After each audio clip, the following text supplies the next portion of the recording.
Why would anyone want to get married? For a man without a wife is free to roam. It's about a mining town in Wales, and kind of at the center of it is a love story in the Morgan family and how a mining strike affects them and the various people in the town. But the character of Mr. Griffith, who's the local preacher, is the one who leads them into hope. Angharad is the only daughter of the Morgan family. She has a lot of brothers, and she's desperately in love with the preacher, Mr. Griffith, and he doesn't necessarily return her affection. There is some great writing in the craftsmanship of not only of the lyric, of the books, and of the music. There's things that are reminiscent of Carousel in the exploration of how scene and music flow and work together.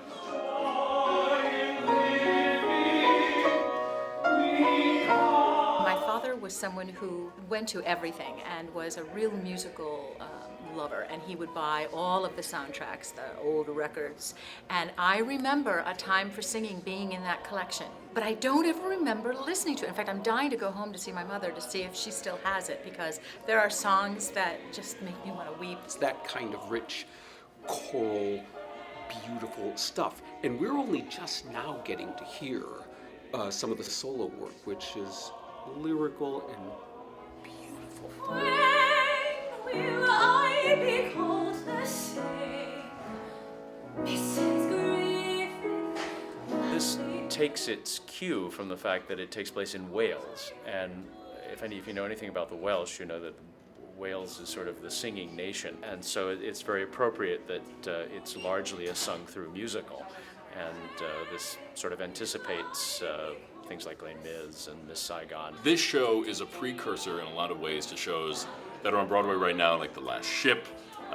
Billy Elliot was here. Shows that are about tight-knit communities, even about mining, and that deal with Strikes. union strikes and workers' strife. And ironically, there was a newspaper strike while the show was on Broadway.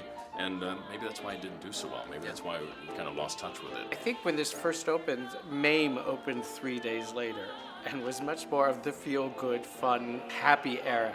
So this was just testing audiences of how serious a musical could be at that time. You know, this is the stuff I love to sing. It's all the golden age Broadway stuff, and that's why we're happy to have Mufti here so we can dive back into that old, all the old classics and bring them to life again. Thank God for the Mufti series, because they are opening the eyes of the musical theater world to works that, for me certainly, I was completely unaware of. And hopefully it'll allow for these to be done maybe by regional theaters, community theaters, just to have it talked about, written about, and heard. Excited for our performances. We've got 10 of them, so come out and see us. Let the whole world